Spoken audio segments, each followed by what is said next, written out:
Rajdev চ্যাটার্জির plan জেনে নিয়ে সবটাই ভেস্তে দিল বিদ্যা। সম্পূর্ণ জানতে হলে দেখতে থাকো। গল্পে শুরুতেই দেখা যায় বিদ্যা ভাবে তার হয়তো এই বাড়িতে আসাটা একদমই ঠিক কাজ হয়নি, কিন্তু তখনই হৃদ বলতে থাকে, তুমি এই বাড়িতে এসেই একদম ঠিক কাজ করেছো। জানি তুমি এটা এখন বুঝতে পারছো না, কিন্তু খুব তাড়াতাড়ি সেটা বুঝতে পারবে। দেখবে তুমি বাবার ওপর নজর রাখলেই সমস্ত সত্যিটা জেনে যাবে। আমার এইটুকু বিশ্বাস আছে। এরপরে বিদ্যা বলে, কিন্তু এখানে এসে সম্পর্কে আমি জড়িয়ে যাচ্ছি, যেটা আমি কখনোই চাইনি। খুব অসহায় লাগছে এখন। রাজরিত বলে, প্লিজ বিদ্যা, তুমি এসব আর ভেবো না। এসব যত ভাববে তত বেশি করে তোমার কষ্ট হবে। এসব ছাড়ো। পরিস্থিতি তোমাকে ঠিক যেমন যেমন রাখছে আমার মনে হয় ঠিক তেমনই তোমার থাকা উচিত। উল্টোপাল্টা কথা একদম ভাববে না। আর এটুকু মনে রাখবে, আমি সবসময় তোমার সাথে ছিলাম, আছি আর থাকবো। অন্যদিকে ফোন করেছে ফাগুন। ফাগুন তখন বিদ্যাকে বলে, বাহ, তুই আমার জায়গাটায় চলে গেলি, কিরে কিছু বলছিস না যে? বিদ্যা তখন বলে, দেখ, আমি তোর জায়গায় আসিনি। তোর জায়গা তোরই থাকবে, আর সেই ব্যবস্থাই আমি করছি। শুধু তুই আমাকে কয়েকটা দিন সময় দে। এরপরেই বিদ্যা ফোনটা কেটে দেয়।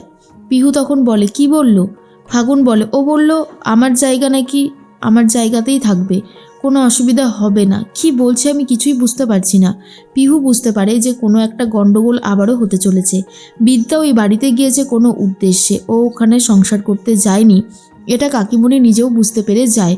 তার মাঝখানেই ফোন করেছে কাশ্যপ ব্যানার্জি রাজদেব চ্যাটার্জিকে, আর বলে, নিজের বাড়িতে তো বৌমাকে নিয়ে গেছেন, 36 ঘন্টা কমসে কম ওকে ব্যস্ত রাখুন।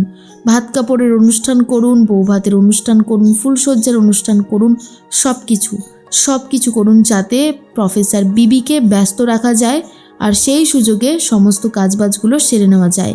কি মাথায় ঢুকলো কিছু আপনার? রাজদেব চ্যাটার্জি বলে, করতে তো হবেই। সব থেকে বড় একাডেমি তৈরি হবে, আর সেটা আমরা করে দেখাবো। তার জন্য আমাদের যা যা স্যাক্রিফাইস করতে হয় সবটাই করতে হবে, কিন্তু আমরা কোনোভাবেই পিছিয়ে থাকবো না। কাশ্যপ ব্যানার্জিও সেই একই কথাই বলতে থাকে, আর বলে, সেই জন্যই তো সমস্ত প্ল্যান করে নিয়েছি, এখন শুধু সময়ের অপেক্ষা, বাকিটা ঠিক হয়ে যাবে। কি বলেন? রাজদেব চ্যাটার্জিও ফোনটা রেখে দেয়। আর তখনই কাশ্যপ ব্যানার্জি কপিলের সাথে কথা বলে। কপিল তখন বলে, সব ব্যবস্থা হয়ে গেছে তো দাদা? কাশ্যপ ব্যানার্জি বলে, হ্যাঁ, একদম সব ব্যবস্থা পাকা করে ফেলেছি, শুধু এখন যা হবে সেটা দেখতে থাক। প্রফেসর বিবি আর কিছুই করে উঠতে পারবে না। এর মধ্যেই কাকিমণি এসে রাজদেব চ্যাটার্জিকে বলে, দাদা, এই মেয়েটার কোনো কিছুই তো বুঝতে পারছি না। আমিও তো ভালোবেসে বিয়ে করেছিলাম, এই বাড়িতে এসেছিলাম, কই আমার তো মেন্টালিটি এমন ছিল না। বিদ্যার মেন্টালিটিটা না কেমন যেন, বুঝতে পারছি না। আদৌ ও সংসার করতে এসেছে তো দাদা? রাজদেব চ্যাটার্জি বলে, হ্যাঁ, নিশ্চয়ই সংসার করতে এসেছে। শোনো সৃঞ্জয়ী, তুমি এক কাজ করো, তুমি ওর হাতে শাখাপলা পরিয়ে দাও, ওকে রেডি করে দাও, ভাত কাপড়ের অনুষ্ঠান করো, বউ ভাতের অনুষ্ঠান করো, সব কিছুর অনুষ্ঠান করো, বুঝলে?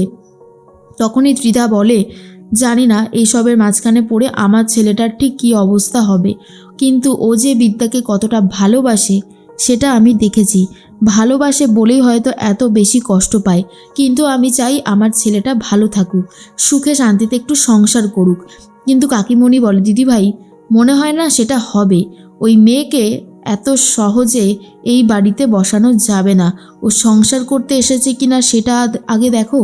এরপরেই কাশ্যপ ব্যানার্জির সাথে ফোনে কথা বলতে থাকে শ্রাবণ, আর বলে, ড্যাড, কি হচ্ছে বলো তো? আমি তো কিছুই বুঝতে পারছি না। প্রফেসর বিবি কোথায়?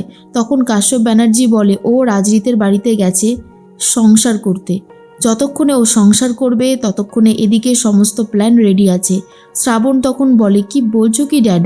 তখন কাশ্যপ ব্যানার্জি বলে, হ্যাঁ, আমি একদম ঠিক কথাই বলেছি, সব কিছু হয়ে যাবে, শুধুমাত্র সময়ের অপেক্ষা। তুমি এক কাজ করো, তুমি একটা ব্যবস্থা করো, যেটা আমি বলছি এটা তুমি কলেজে রটিয়ে দাও। রাজদেব চ্যাটার্জির সাথে প্রফেসর বিবির আগে থেকেই সমস্ত প্ল্যানিং ছিল। রাজদেব চ্যাটার্জির বাড়িতে বউ হয়ে গেছে প্রফেসর বিবি, সেখানে গিয়ে সমস্ত প্ল্যান করছে একাডেমি প্রফেসর বিবি তৈরি করবে। আর প্রফেসর বিবির যেই চেলাচামুন্ডা ছিল কয়েকজন স্টুডেন্ট, এমন ব্যবস্থা করো তারা যেন আর কোনোভাবেই কলেজের চৌকাঠ পর্যন্ত পৌঁছতে না পারে। ঠিক যেমন যেমন বললাম তেমন ব্যবস্থা করো, না হলে কিন্তু খুব সমস্যা হয়ে যাবে। তখন শ্রাবণ বলে, ঠিক আছে ড্যাড, যেমনটা তুমি বললে আমি ঠিক তেমন ব্যবস্থাই করছি। সমস্ত প্ল্যান শুনে নিয়েছে প্রফেসর বিবি। এরপর প্রফেসর বিবি ফোন করে দেয় তার সমস্ত স্টুডেন্টকে আর বলে, শোনো, আমি তোমাদের কয়েকটা কথা বলছি, যেই কথাগুলো তোমাদেরকে মাথায় রাখতে হবে। তোমাদের কিন্তু এখন অনেক বড় বিপদ, আমার থেকেও বেশি বিপদে তোমরা আছো। প্রফেসর বিবি বুঝিয়ে দেয় ফোনে সবটা কি করতে হবে। তখন স্টুডেন্টরা বলে, ঠিক আছে ম্যাডাম, আপনি যেমন যেমন বলবেন আমরা ঠিক তেমনই করব। শুধু আপনি ভালো থাকবেন, আপনি সুস্থ থাকবেন। এর মাঝখানেই প্রফেসর বিবির জন্য কফি নিয়ে এসেছে রাজরিত আর বলে, নিন ম্যাডাম, একটু কফি খেয়ে নিন। তখন বিদ্যা বলে, আমি কি আপনাকে বলেছিলাম কফি আনতে? আর যখন তখন না আমার ঘরে এভাবে ঢুকে পড়বেন না, বুঝতে পেরেছেন? তখনই রাজরিত বলে, কেন, আমি কি পরপুরুষ নাকি? কিন্তু বিদ্যা বলে, নিজের পুরুষ তো নন। শুনুন, আপনার সাথে না আমার অত বেশি কথা নেই, আপনি দয়া করে এখান থেকে যান। কিন্তু রাজরিত বলে, তোমাকে ভালোবেসেছি, বিয়ে করে এই বাড়িতে নিয়ে এসেছি, আর তুমি আমাকে তাড়িয়ে দিচ্ছ? তোমাকে যে আমি কতটা ভালোবাসি বিদ্যা, তুমি হয়তো নিজেও সেটা জানো না। কিন্তু একটা কথা মনে রেখো, সব সময় আমি তোমার সাথে আছি, কারণ তোমাকে ভালোবাসি। এর মধ্যে প্রফেসর বিবি বুঝতে পারে না কি করবে। আর অন্যদিকে রাজদেব চ্যাটার্জির সাথে কথা বলতে থাকে। রাজদেব চ্যাটার্জি পারমিশন নিয়ে নিজের ছেলের ঘরে আসে। প্রফেসর বিবি বলে, তা 36 ঘন্টা সময়ের মধ্যে সব কিছু করে উঠতে পারবেন তো? বিদ্যা যেই কথাটা জেনে গিয়েছে সেটা বুঝতে পেরে যায় রাজদেব চ্যাটার্জি আর বলে, কি বলছো এটা কি? কিসের 36 ঘন্টা? প্রফেসর বিবি বলে, কেন, এই যে ভাত কাপড়ের অনুষ্ঠান, বউ ভাতের অনুষ্ঠান, ফুলসজ্জার অনুষ্ঠান, সেটাতেই তো আপনি 36 ঘন্টা হিসাব করেছেন, তাই না? কি করেন বলুন তো আপনি?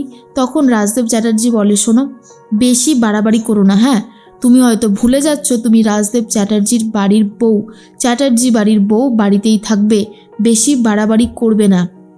এরপরেই বিদ্যা বলে, আজকে তো আমার ভাত কাপড়ের অনুষ্ঠান, তার রান্নাটা বুঝি আপনি করবেন?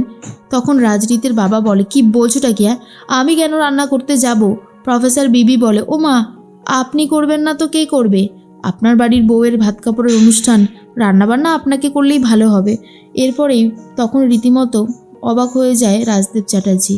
অন্যদিকে দেখা যায় যে রাজরিত প্রফেসর বিবির জন্য চা কফি বানিয়ে আনছে। আর এটা দেখার পর রাজদেব চ্যাটার্জি বলে যে, বাহ, বউয়ের জন্য তুমি এসব বাড়িয়ে নিয়ে যাচ্ছ, কই তোমার ড্যাডের জন্য তো কোনোদিনও বাড়িয়ে আনোনি? ভালো, পরিবর্তনটা দেখছি ভালোই হয়েছে। তখন রাজরিত বলে, আমি হয়তো ড্যাডের জন্য বানাইনি ঠিকই, কিন্তু আমি আমার ড্যাডকে দেখেছি অনেকবার আমার মাকে কফি করে খাইয়েছে। আর এটা শোনার পরে রীতিমতো অবাক হয়ে গেছে রাজদেব চ্যাটার্জি। বুঝতে পারে রাজরিত সমস্ত সত্যিটা জেনে গেছে। কিন্তু বিদ্যা চ্যাটার্জি বাড়িতে থেকে রাজদেব চ্যাটার্জির সমস্ত কুকীর্তির প্ল্যানগুলো জেনে নিয়ে বাইরের স্টুডেন্টদের বলে সব ম্যানেজ আগে থেকেই করে নিচ্ছে আর প্ল্যান ভেস্তে দিচ্ছে রাজদেব চ্যাটার্জির।